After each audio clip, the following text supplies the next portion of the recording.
Ladies and gentlemen, it's time for another round of Mind Your Puckin' Business with your host, Jeffrey Quince. Thank you, Dougie Sticks. Thank you for that. As always, coming to you from the beautiful studios of Undefeated Media here in Bergen County, New Jersey. This is the Mind Your Puckin' Business podcast brought to you by our good friends at the Bamboozle Project as well as DraftKings. We thank both of them for their sponsorship of our program and our show. You can go to thebamboozleproject.com, which is across your screen, all one word, and use promo code MYPB. Save yourself 20% on all orders across the Bamboozle Project website. There's plenty on there to get. And with the first kind of look at winter here in the Northeast, I hope you had your winter hats this weekend, the MYPB winter hats. I was rocking mine on the weekend. This is episode 138, Ciento Treinta y Ocho. That was said horribly. I should say it again. Ciento Treinta y Ocho. Is that better? Awesome. That's great to me. It works for you. Yeah, it's awesome. You're fluent. We were just randomly talking a minute ago before we went live about learning how hard it would be to speak Chinese. Yes. Ironically, we Maybe just talked you should about start doing a number of episodes in Chinese as well. That would not be happening. Although we do know someone who might believe me that I would be saying the number right. Yeah.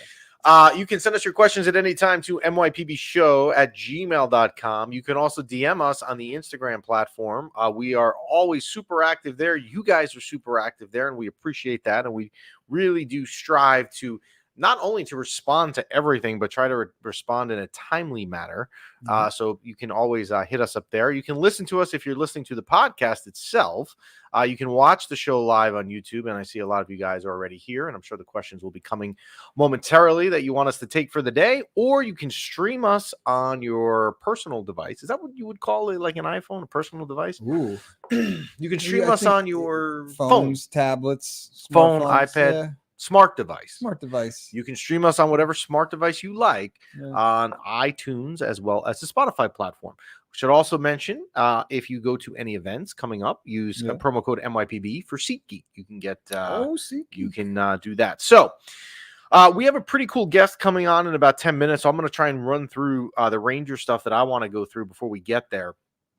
We were on last Wednesday. We actually happened to be on Wednesday last week. We came on the morning after the Carolina debacle, and I had said that if there had been one thing that had been constant to date this season was that when the Rangers played a bad game, they always seemed to respond well the next game, and the Rangers did that. They came out and really, I thought, dominated the Blackhawks. They won by a convincing manner, and that game was never really close. Little bit odd. Colin Blackwell is the lone goal scorer for the Blackhawks, but other than that, a really good game overall, and they respond. The Rangers on Saturday night go up to Montreal. Now, on the East Coast where we taped from, Saturday was a really weird situation where they'd been hyping up the snowstorm for like 4 or 5 days, but no one knew what it was going to be, right? I've seen, it's going to be all rain. It's going to be 2 feet of snow. You don't know. Yeah. So my plan was, because I don't want to go out in that nonsense, thinking it was bad. It's a perfect night to stay in Saturday night, hockey night in Canada, watch the Rangers Montreal game. It happened to be that my wife and daughter were away for the weekend at something. So it was me and my son. That happened? That did happen. Wow. We'll talk about it, Alpha. Okay. That didn't get canceled because of weather. So, I'm watching. It's kind of cool, like Saturday night, you're home just watching the game. And the start was terrible up there. The Rangers were down 3-0. I just looked like they didn't even board the plane, or maybe their passports had expired and these were imposters that were filling in. But the Rangers then woke up and tied the game, went to a shootout. There were plenty of chances in overtime. As a matter of fact, the Rangers had 2 glorious chances in the last 10 seconds of overtime shorthanded to win the game. You get frustrated at the shootout. Artemi Panarin with his backhand shot that went wide. Zibanejad trying to be a little ultra cute there, didn't go in. A little frustrating. But the Rangers ended up playing okay. They had 49 shots on goal. They got beat by a goalie. I will perfectly admit to you guys, I didn't even know who the goalie was. I'd never heard of the guy. But of course, as luck would have it with the Rangers, they make no-name goalies look like Patrick Waugh. And that's kind of what they did, and they lost. So last night they come home and they play Vancouver. Now, I would look at last night like this. I thought last night was a good litmus test for this team for 2 reasons. One, Vancouver is good, very good. I mean, you could make an argument they might be the top team in the league. They're certainly in the mix if you want to have to pick a top team. And by the way, not to plug our power rankings. They'll be out later today, our weekly power rankings. But I thought it was an interesting matchup as well because you're coming off of a loss, and this team has seemed to have been resilient after a loss. They take the lead early last night on a power play goal by Vincent Trocheck on some gorgeous power passing on the power play, and then it just certainly seemed to go downhill pretty quickly. To me, what I thought was the issue, at least there going forward, was that defensively the Rangers were terrible. There was a goal in the second period where Keandre Miller just kind of tried to slide to block the pass, put him out of position, and they scored. Defensively seems to be an issue for the Rangers.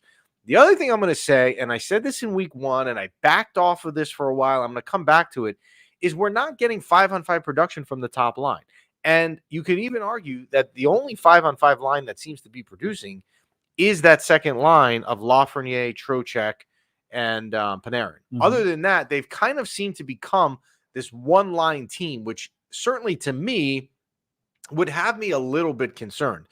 If you think about the Rangers start, and I think it was they were 18-4, it was something ungodly. And we said, and everyone said it, because everyone knows this, is you're not going to continue playing at that pace. You're not going to play at an 18-4 pace for the entire season. However, in the last 16 games since then, the Rangers are now 8-7-1, which is 500 hockey. So it has come back to earth. Now, the other thing, and someone had brought this up on DM to me this morning, and I had planned to talk about it, but I'm mentioning the DM thing because at least other people are thinking of it. If defensively we have a problem here lately, right? If that's what's going on, would Kaapo Kakko be helpful to be back? Isn't he more of an offensive player? He's more of an offensive player. However, he has been playing, pretty well on the defensive side of the puck, and he's been out. And coincidentally or uncoincidentally, whatever argument you want to take, you can take. The Rangers have not had a real winning record since he's been injured. So that's interesting. The chat's blowing up, by the way, but that is interesting considering that we were always questioning his level of intensity. Yeah. Now, Chris's point, the one there at the bottom, who would have thought having a massive hole on the first line right wing and a third line with a fourth line center and a career AHLer would catch up to them when they go 500.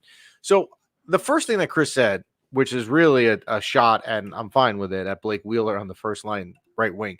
There was a play last night in the first period that was, if the Ranger broadcast is always homers, right? Like they're paid by MSG. They're very rarely going to say anything negative.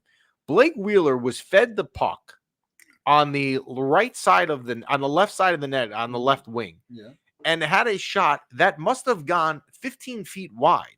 There was no obstruction between him and the goalie. Now, I'm not telling him he's got to take the puck in because he's slow, but how, as a professional athlete, that is like if I play beer league hockey, right? You expect that's the norm there, where you have like 40-year-olds playing hockey. They were never good, and they play at ungodly hours, which, by the way, is tonight in a state of emergency storm. But I just like Blake Wheeler to me at some point here. Management has to turn around and say it's just not working. Yes, I know he was signed here for so little, and it was a low risk contract because it didn't go against the cap and it was 1 year. But it's not working. So, but with Kaapo Kakko, you've got to look at it and say to yourself, maybe him coming back, and it sounds like he's progressing way quicker than anyone. He skated the other day in a non-contact jersey, and I believe, if I'm not mistaken, yesterday skated without the non-contact jersey, which is signs that he's progressing down the line of coming back, that they may need him. And you may not get offensive production out of him. As a matter of fact, you're probably not going to. But he might be really helpful on the defensive side of the puck because they need it right now. All right, so timeout. So before he got injured, we were questioning where he should even be on what line. So now we're having a little bit of, I don't know what the word I'm looking for. Not remorse, but now regret. Regret, like we want. I think we love you. We're sorry. I think what has come from this, and that is fair, but I think what has come from this is it has made people see, including the person who wrote into us on DM about this morning about this, is some of his value might be beyond the stats that you see. Okay. Like it might be more so the defensive side of the puck. Now you can be annoyed, and you have a right to be, if you were of the people, including myself, that thought second pick overall, the second coming. He might be drafted ahead of Jack Hughes, which the Devils unfortunately made the right move and didn't do. But I mean, you may have to learn to realize that part of what you're getting out of Kakko is not the point production, it's the defensive end, because they do not look good defensively. The amount of chance, I mean, look, you let up 6 last night to Vancouver, and Vancouver's a good team. I get it, okay? You let up 3 to Montreal the other night, or quick. Now, that's not on Jonathan Quick. I'm saying they let it off. They let it up pretty quick. Then they let up 5 to Carolina. They let up, 4 to Florida the couple days before. I mean, they've been letting up goals. I was in Washington and saw them let up 4 or 5 goals down there. Washington's not a high-scoring team. Defensively, in the last month, they look lost. And that would be something if you're going to try to pencil in a trip to New York City in June for hopefully a ticker tape parade because you've won the Stanley Cup. You would need to fix your defensive side. Absolutely. You know, the other night, the Montreal game, another point, there was a play, Jimmy Vesey, with about a minute left, has the puck in the defensive end in the corner and literally throws it in the middle. This is stuff that is taught in 6-year-old hockey. I coach my son's indoor soccer team. And I use the word coach lightly because I'm not a good coach, but I'm the person responsible. Overseeing the activities. I'm overseeing the activities.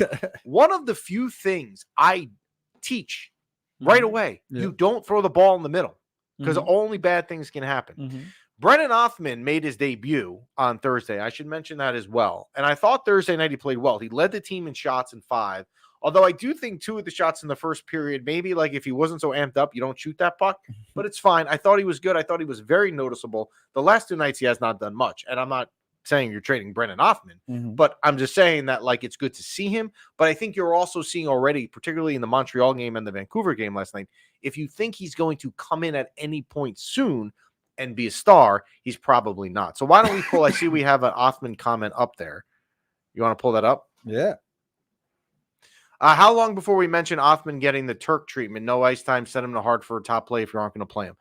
That's a good question. It's probably going to happen. You know when it might happen? It might happen when Kakko comes back.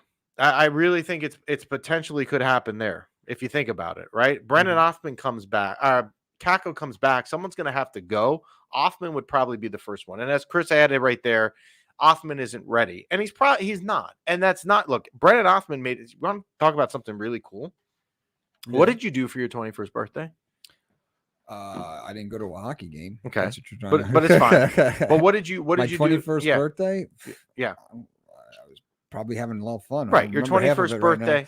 Right so I was in Buffalo, at Chippewa Street, which is just straight bars in Buffalo. Okay, so that's where my 21st Brennan Othmann makes his NHL debut on Thursday at the Garden. Turns 21 at night at midnight. So I'm sure he had a good birthday. Absolutely. So for all the people writing in, and he just got sent back to Hartford. Someone just wrote that in. Someone just tweeted that about a minute. So look at that. Perfect timing, right as we said. So you like what you saw. I mean, again, he was a lot better in the Chicago game, but Chicago also doesn't really play any defense. I mean, it's not really the best barometer team, but I thought it looked good. But when Kakko comes back. So with the Rangers, they now will play. They have a little bit of a break. They go out in St. Louis on Thursday night. They go back to DC for a home and home on Saturday. And then they're back at the Garden versus the Capitals again on Sunday. So it should be an interesting week there. Hopefully they can get it remedied. I mean, it's not, this team has not lost 2 games in a row really at all. So you would like to think they will respond, but they do need to fix things in the defensive end for sure. So that is something they definitely need to take care of. And hopefully the coaching staff and Phil Housley, who Hall of Fame defenseman runs the defense, I'm sure can figure it out. So why don't we shift gears? We'll go more of a full NHL, but we'll talk Rangers. We're going to bring in our guest, and we thank him for joining us, and that's David Pagnotta, NHL Network, 4th Period, NHL Radio. How are you, Dave? I'm great. How you guys doing? We are good. Thank you for joining us. Super appreciate it. We're excited to have you. Yeah, no, definitely. I know we've been trying to get this going for a little while, so glad we got it. The luck of the new year. Maybe it is 2024 with some luck. So before we go around the league, let me ask you a couple of Ranger questions because we have a ton of Ranger people writing in questions. The roster as a whole is not tremendously different from last season with Gallant. So how much credit does Laviolette deserve? Obviously, he deserves a good amount. Is it a ton? What do you think with Laviolette and the job he's done here? Well, I mean, look, first of all, this team, I think we all know this, after the exit of the playoffs last year to the Devils, I mean, the chip on their shoulders were huge. It wasn't just one, it was like multiple, just piled up.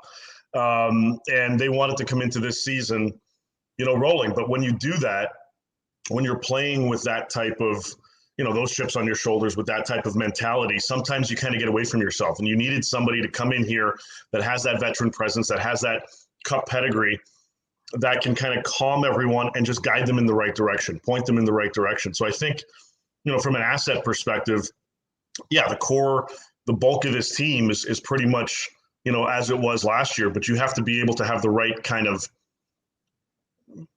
captain at the helm, so to speak, the right guy that's guiding the ship. And to have Lavi come in here with his experience and just, get some of the younger kids going, start taking next steps, but also making sure that, we're rolling in the right direction cohesively together and not getting away from ourselves, because it's really easy to play with that type of revenge mentality, and it can totally throw off your game overall, because then you get frustrated if something doesn't go well and this, that, and the other. And obviously those are going to happen. Those incidences are going to happen, from game to game. But again, just containing the message and making sure that you are clicking as a unit. Lavi's the right guy to kind of do that and to be that voice that if he needs to be a hard ass, he will be. But if he needs to be that voice of reason, he can do that as well. So having the right guy to do that after what happened last season when expectations were high, I think I think that's what makes him, for me, one of the top contenders in terms of Jack Adams discussions. Yeah, I mean, look, he's been better than any of us could have ever expected, for sure. Talking about some of the kids you mentioned with Laviolette, how would you assess a Lafreniere's season so far? Some guys, and I'm sure this has been talked about, but some guys in his position that, are a little bit bigger, that have that skill set, that have that, that spotlight kind of, put on them at an early age, when you're playing against, other people your age that are, you're that much far in advance of. Sometimes it takes a little bit of time to adjust and get acclimated to playing against big grown men that are going to rip your head off if they can. So it takes a little bit of time. I think his progression has been, fairly steady for the most part. I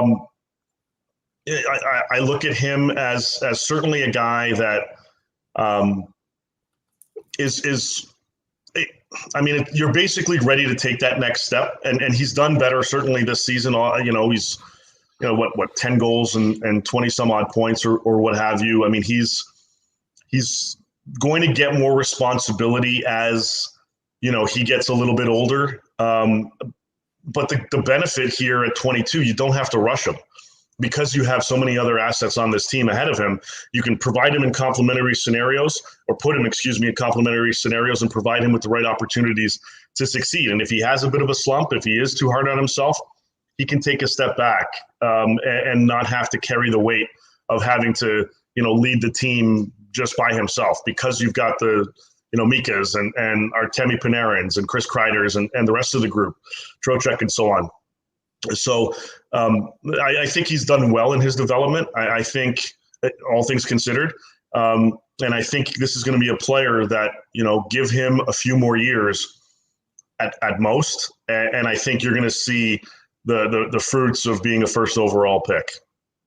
Let's hope. That is always the hope, for sure. When I look at the East, obviously you have the Rangers up there. I would put probably in that top tier the Bruins as well, the Panthers. I'd even put the Hurricanes in there. Am I missing a team? Do you think that would be the top 4 teams right now in the East? Yeah, probably top 4. I might put the Panthers ahead of the Boston Bruins. I think that game we saw at the beginning of the year, or the calendar year, I think it was the beginning of the calendar year, beginning of January, the Panthers and Rangers, that back and forth action. I mean, that had conference final written all over it. And I wouldn't be surprised at all if we see the Panthers and Rangers end up in that position. I thought coming into the season, New Jersey would be a team that would maintain its pace from last year and take a couple steps. Obviously, injuries really set them back, and Jack Hughes is kind of finding a groove again, a little up and down after his injury.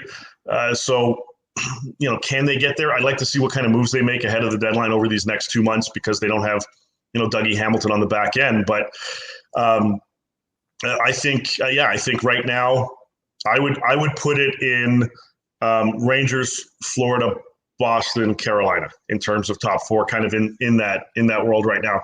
The Hurricanes are starting to come into their own finally in the last, let's say, 10 days or so, really starting to click defensively, a hell of a lot better. Goaltending, Kachekhov's been good.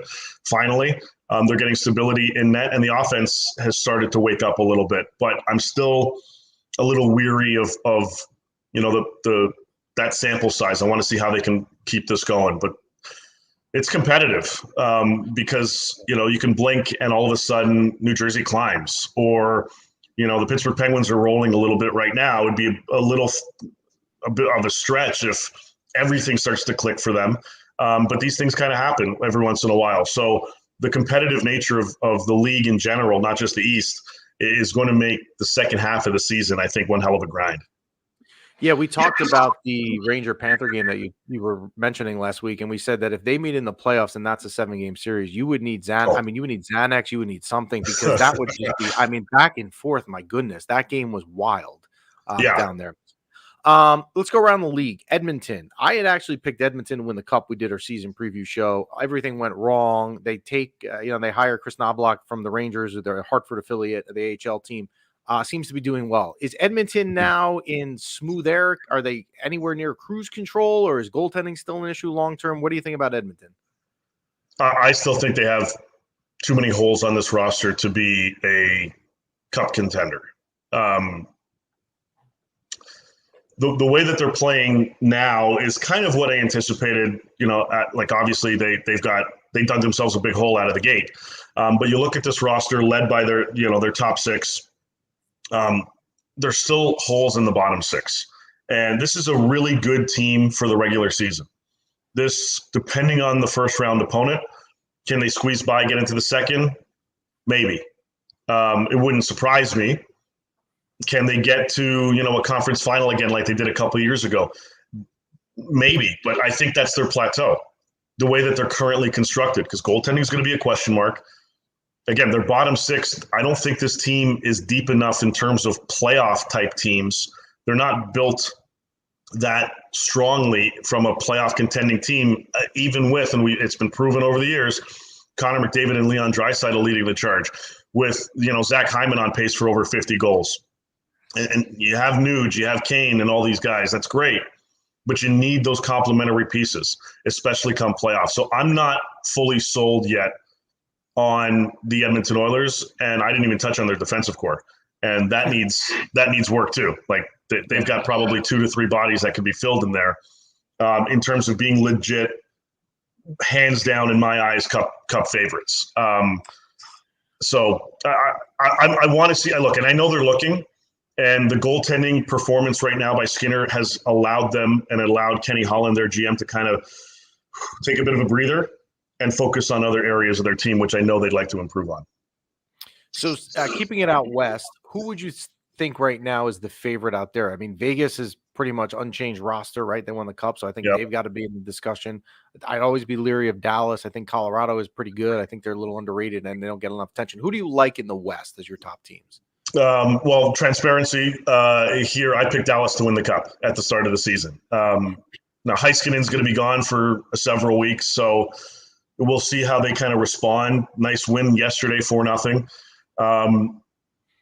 And, if some guys like Tyler Seguin put up 2 points, and he's starting to climb a little bit offensively and get going again. So if you have those little pieces on your roster that are starting to roll outside of, your Robertsons and Hintz and Pavelskis and whatnot up front, if Seguin can get back to, 70 to 80 point pace, which he's now on over the last, 5 to 10 games, I think that's definitely a good sign for for the Stars. So I'm going to keep the Stars up there. Vegas, they're built for the playoffs. This is a team if they're fine kind of cruising, if Vancouver takes the division, great. They don't really care. This is a team that has the assets and the pieces that are playoff bound. And if they repeat, I mean, look, there are a lot of teams that can win the Stanley Cup this season, and I'll go, okay, totally. I buy it. And Vegas repeating, I put that in that same category. Yeah, would I be shocked? Absolutely not. So I'll put them there as well. The sneaky team, I mean, Winnipeg is just, they're looking so good. And they're doing it without Kyle Connor. He'll be back next month after All-Star. That'll add that much more punch to the lineup. They've got cap space that they're going to accrue, that they're still accruing, so they're a threat to add a significant piece. I think if they can add a second-line center, look out. They may be, top echelon cream of the crop right now because everything is rolling for this team. Vancouver, I'm waiting for I'm waiting for the bubble to burst, and it just hasn't happened yet. Like so many things, touched on Pittsburgh, like so many things need to happen.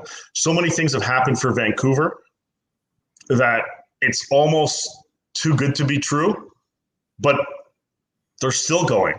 Like, going into the season, they needed Demko to rebound. They needed Brock Besser to rebound.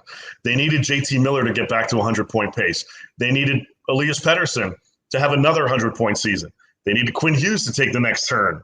They needed Philip Hronik to be worthy of giving up a first-round pick for. They needed their depth to kick in, and so on and so on. And every freaking little thing has happened for the Vancouver Canucks, which is great for the Canucks. And we talked on Coach of the Year candidates. I think Talk's right up there. Rick Tocchet's going to be.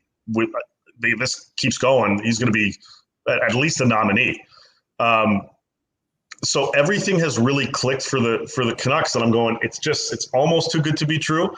But based on their performance, you have to put them right up there. Colorado, LA, literally. The 6 teams right now. The 3 teams in the Pacific and the top 3 teams in the Central, if anyone, and I'm going to include LA in that mix because of how deep they are, goaltending is probably the biggest question mark. But would I be shocked? No. So I could see any of those 6 teams winning a cup and going, okay. Yeah, the West is loaded, and it's weird because in the beginning of the year, you would have thought the East would have been the team that we would have, or the conference rather, that we were sitting here saying, look, they have all these guys, the Bruins, and it's kind of flip-flop. So as we approach the trade deadline, can you give me a name? What do you think the biggest name that maybe people aren't talking about that might be shopped? Is there a name that you can think of? That's always tricky because guys get mentioned and then it's just teams checking in. A name that's not being talked about right now enough. He's on our trade watch list. He's number 3. Is Colton Parayko in St. Louis, and he was talked about last year ahead of the deadline. Now, Brad Treliving was Calgary's GM at the time, and he expressed interest in Colton Parayko. Craig Conroy was the AGM. He's now GM now. I think there's interest again from Calgary's side of things, but St. Louis is not afraid, and Doug Armstrong has never been afraid to make a big move. It wouldn't shock me if Parayko's a guy that we talk more about over these next 8 weeks. He has a full no trade. He's got 6 more years on his contract. I think it's 6, might be 7, but 6 years, let's say. A $6.5 million clip. It wouldn't shock me if they find the right deal and go to him and say, would you consider a move here? Because I don't think they're going to approach him and his no trade clause until they have a deal in place. Just like Torrey Krug in the summer. He's got a full no trade. I could definitely see his name again as they try to apply some pressure there because he wouldn't waive his no trade for Philly. They had a deal in place. Him and the family, they didn't want to leave, at least for Philly. So it wouldn't surprise me if we hear more out of St. Louis and specifically Parayko and maybe Krug. But that's probably a name that I don't think we've heard enough about right now, and it wouldn't surprise me if we hear a little bit more leading up to the deadline. I mean, outside of that, right now it's usual suspects. I'm going to throw in a question or something you just said with Torrey Krug not wanting to go to Philly. This trade last night with Cutter Gauthier going to the Ducks. Yeah. I am not a look, we're a Ranger podcast. We certainly don't love the Flyers. I took my, I'm sure you probably didn't see the clip we put up, but I took my 12 and 10-year-old to the first Ranger Flyer game in Philly a couple of weeks ago with quite the experience. We'll leave it at that. It's a tough place. But I'm shocked that people don't want to play there. That's the second player. It's a great sports city. And now for him to end up in Anaheim, that's not really a hockey market. That whole situation just seems weird to me. I will say, I'll just go back to Krug for a quick second. It was, I think, more about like guys that play in St. Louis. I can't remember the suburb that's there, but guys that play in St. Louis, they all live in this particular suburb and they absolutely love it. Like from a family perspective, the wife, the kids, they absolutely love it. And I think that played more of a factor in just not wanting to leave than going to Philly specifically. I think that was primary reason number one. I think Philly played a bit of a factor because they were going through a rebuild and he probably didn't want to be part of that. But number one was just the family atmosphere. But yeah, this is now Cutter Gauthier being, I don't want to be here for whatever reason. Maybe it's because he grew up a Pens fan and realized that the rivalry would be too much. His buddies were chirping and digging at him. I don't know. But even Philly doesn't know. Like we know that he wouldn't talk to the team. He wouldn't talk to John LeClair. He wouldn't talk to Danny Briere, their GM. He wouldn't talk to Patrick Sharp, Keith Jones, the president. Like for whatever reason, he just didn't want to be there, and they don't know why. Like they haven't given him, the Gauthier and his family advisor, because they're college players, they can't officially have agents. So the family advisor and the player, they haven't relayed, and I guess now they don't have to, why they didn't want to be part of the Flyers organization. It's weird. It's weird. Again, not my favorite city, but if I was a player, I'd probably love playing there because they're passionate. All right, last question before we let you go. We'll try to pull everything together. If you're Chris Drury, as the deadline approaches here in 6 weeks, the top line right wing, I mean, let's face it, Blake Wheeler has not worked here. I understand the contract was low and the term was low, so it was low risk, but it just has not worked. There's a bunch of different holes that you could see Chris Drury trying to shore up. What do you think the main thing Chris Drury's looking to do at the deadline? I think that's going to be an area because it affects the rest of the roster, right? Like if you add, and yes, I know that they're battling some injuries right now. Heedle's out and Kakko's out. Kakko specifically, and whatever he played, 20 or so games, wasn't overly effective. Wheeler's done decently, but I think if they bring in somebody on that right side for that top line, you now drop Wheeler down to either third or fourth duties. Either way, he's now in your bottom six. So that kind of spreads out your depth and puts him probably in a more favorable position come playoff time, rather than having to stick with top six duties and having to play a little more run and gun. You could be a lot more responsible in a bottom six role and use his physicality to his advantage in perhaps trying to shut down some of the opposition. So indirectly, you're improving two areas of the roster by bringing in somebody that can keep up and is probably a better fit offensively in your top six on the right side. And then indirectly, by moving Wheeler down to your bottom six, you improve your overall depth. So I think that's probably something that they will look to do, if not just straight up do. And then, outside of that, like every team would love to have another depth defenseman. A responsible guy that's got, some playoff experience, ideally cup experience. So if they bring in somebody that's like a third pair veteran guy, that wouldn't surprise me, but that's more of a depth type of move going into the playoffs. I think up front is probably where you're looking at the most. And again, allowing you to kind of move your depth down or your players down to further deepen the roster. Because you look at this group and I have no vested interest in any of this. I don't care who wins the Stanley Cup. Doesn't matter to me at all. But you look at the Rangers and how they're built and how they're positioned. you also want to be careful of messing with mojo. And this goes for almost any team that's chasing a Stanley Cup. And when you're a top echelon team, you've got to make sure you're bringing in the right guy that's going to fit on and off the ice, especially during a cup run. It is almost as important to find somebody who gels with your club talent-wise and in game situations as it is in the room, on the bus, on the plane, at dinner, playing cards, doing whatever, shooting the shit, all of that stuff. So you've got to make sure that whoever you bring in, especially now with the Rangers legitimately being a cup contender and one of the favorites in the East, you got to make sure you do that. And I think that's going to be something that Drury is going to look at and make sure and be meticulous in what ad he brings in. Yeah, it seems in the comments pretty consistent that the Rangers are looking for a third-line center. So why don't you pull up Jacob's comment, need a 3C. Why don't you go 3 above that, Doug, where it says Jacob, Rangers need a 3C. Top right wing. Statistically, this team is average 5-on-5, but they have a lethal power play and a sick penalty kill. Yeah. So it seems like that's the need. Well, I appreciate you joining us. We'd love to have you back again. Obviously, as the trade deadline gets closer, as the playoffs approach, you were awesome insight as always. So we really appreciate it. That is David Pagnotta, NHL Network, Fourth Period, NHL Network Radio. Thank you for joining us, sir. Thanks so much for having me. You got it. We'll talk to you soon. So interesting insight there. And, if you're the Rangers, and especially even in the comments as well, it's pretty consistent as to what people think that the Rangers need to do. And the 3C comments are everywhere up there. So what do you think about, reunion with Mark Stahl?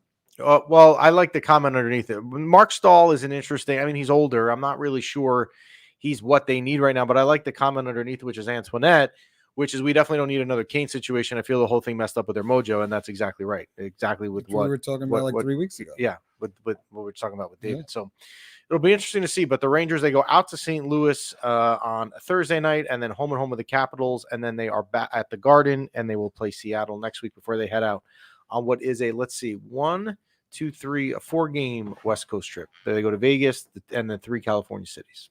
So should be fun out there. So we're 70% through the season? No, we're about 65? 50. We're about 50. No, we were 50 like a week ago. No, because the Ranger record, there's 82 games in the season. The Rangers have played 26 and 11, 39. They're 2 games away from being to the halfway mark. And we had a little bit of a slump the last week, right? We're about 500. So but we're still up there, right? We're still doing good. Yeah. Nice. So we will see. So as we get ready, as we approach the halfway part of the NHL season, we have approached the end of the NFL regular season. Yes. So we have football playoffs coming this weekend, and we know hockey games move fast, but the DraftKings, an official partner of the NHL, you can score faster than anything happening on the ice or on the football field. This week, new customers can bet $5 and get $200 instantly in bonus bets. NFL playoff weekend kicks off Saturday with the Texans getting 3 points at home versus the Cleveland Browns. And the nightcap is Jeff Adelson's Miami Dolphins heading to Taylor Swift country to take on the Kansas City Chiefs, and the Dolphins getting 3.5 points.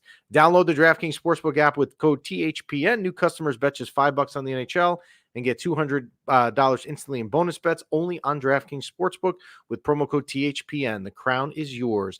Gambling problem? Call 1-800-GAMBLER or visit www.1800gambler.net. In New York, call 877-8-HOPE-NY or text HOPE-NY. In Connecticut, help is available for problems gambling. Call 888-789-7777 or visit ccpg.org. Crown is yours, baby. The crown is yours. NFL playoffs. My son asked me yesterday. Yes. In English. In English, right. My son asked me yesterday in English about, who's going to win the Super Bowl. Mm-hmm. And I was thinking that I don't think there is a real definitive favorite right now. I mean, in the AFC, the Bills are the 2 seed, but the Bills have been bad, and I would like the Bills to win. That's what I'm going to root for. But the Ravens, I guess, have been definitely the better team in the AFC. They're the 1 seed. But would you be surprised if on their first game they lost? I wouldn't be surprised at all. The NFC is even weirder because, the 49ers kind of ran away with the conference, but then they got beat bad by the Ravens a week ago at home, which makes you worry. The Cowboys, are the Cowboys. Until they're not the Cowboys in the playoffs, it's hard to take them seriously. The Eagles are in a free fall like you've never seen before. Yeah, they were supposed to be top dog, and they are falling hard. It's hard, and I don't mean this is disrespectful, but it's hard. Philadelphia. No, I was gonna say it's hard to give the Lions credit because they're the Lions. They've never been there, right? Like, I guess you're playing with house money. If the Lions lost this week to the Rams and Matt Stafford's homecoming game where they're all like jazzing up. Yeah. If they lost to the Rams, would you be surprised? No. Would that mean the Lions had a bad season? No. So I'm not sure that, like, it's just, I feel like it's wide open. I feel like the field overall to win the Super Bowl, when you look at the 14 teams in the playoffs, the 7 in each conference, I think it's pretty hard. Brian says, no team lost to the Jets is for real. Eagles are frauds. That is true. And the Eagles also lost to the Giants. Apparently, I don't know, but I saw a post today or this morning. A lot of Detroit players got hurt in their last game instead of sitting them and keeping them healthy. The tight end got hurt. The rookie tight end, Sam Laporta. So, like, out for the season, hurt, or is it like? I do not. Yes, yes. But can I also ask you something? Yeah. Isn't this amazing? This is not being talked about, by the way. Ooh, interesting. Why the Jets? Yeah. The Jets lost 15 straight to the Patriots going into Sunday, right? The worst thing the Jets could have done would be to win on Sunday. Oh, yeah. And screw up your draft pick for no reason. Yeah. And Breece Hall is running all over the place on him. I mean, it's like, they probably let him. What I don't know. But it's Arm amazing. Tackles only today, boys. That the Jets, like, they find a way to screw you even by winning. Like, they win a game that they're better off not winning. True. It's just it's amazing. Before we go, because I know you guys want more hockey content, why don't we put Steve's comment up? Tarasenko reunion incoming. You already know that he fits well. After last year, he wanted to stay, but the Rangers can pay up, and this bumps Wheeler to the bottom 6 where he should be. So I like the fact, and we just talked about this, Steve. I don't know when you tuned in, but we talked about Wheeler going down from first line to third line. Aside from making the first line better by not being there, addition by subtraction, he can fit that third line row. So Tarasenko will be a name I would think for sure is going to come up. Chris wants Sean Monahan. He's been saying that for weeks. That could certainly happen. I don't know. If you're Chris Drury, you're in a position where, like, you're not. Look, I'm not saying anything. I'm stating the obvious here. Sometimes teams have to figure out their identity to say, am I a buyer or a seller? The Rangers are clearly a buyer. But it's also at what expense are you a buyer? How much are you willing to spend and give away that a seller is going to try and get from you? And also prioritize what needs you need to fill positionally, right? So there's that as well. And you don't want to mess with the mojo. I like Antoinette's comment because he's absolutely right. Yeah. You know, the Patrick Kane situation from a year ago or less than a year ago, wasn't even that long ago. Anyone who looks back at that and thinks that was the right move, I'm not sure what they're on. Because we didn't get anything out of it. They didn't get anything out of it. Yeah. They had a first round exit. Yeah. So, and Chris's point, Kakko is a third line winger. If you bring in a first line winger, is right, and that would lead you to believe, or give you more substance, I should say, that they could. If I think it's hard to get a first line winger. I don't think it's really easy to trade for something like that. But that would be the sort of thing where down the line, right? You fill in the first line, you make that a lot better. But because you're moving everyone down a peg, because you have someone coming in, it really improves those other wing positions as well. And look, I didn't talk about it at all today because we just haven't had time. Igor's got to be Igor. Yeah. And that's not a knock on Igor. I'm just, last night was not his best performance, but he didn't have a lot of good help in front of him. And that Vancouver team, as David Pagnotta was saying as well, is incredibly talented. Like, Peterson, JT Miller, who we all know, Quinn Hughes. Like, there's a lot of guys on that team that are good. So, all right. Well, NFL playoffs this weekend. Enjoy that. We thank our sponsors, thebamboozleproject.com. Check them out. Go use promo code MYPB. Save yourself 20% off. We thank DraftKings as well. You can send us your questions at any time. MYPBshow@gmail.com. You can DM us on the Instagram platform as well. I'll give everyone another maybe like 20-30 seconds, see if they want to throw in a last second question live if you in the comments section. Well, we've had a lot of them today. So football, who do you like? Who's winning the Super Bowl? Who's winning the Super Bowl? If I gave you a free $20 bill, let's pull up the bracket real quick. NFL bracket. If you had a free $20 bet that you Yeah. could just put straight on one of the 14 teams to win the Super Bowl, who is it? Win the Super Bowl. B-Rock, who would you do? The Ravens? Probably Yeah. Baltimore, If you had free $20, who's the favorite actually? Actually, I take it back. Yes, San Francisco. He's thinking. He's deep I in. want odds. I want good odds. No. I just want Who's the favorite? forget the odds. Say the odds were the same.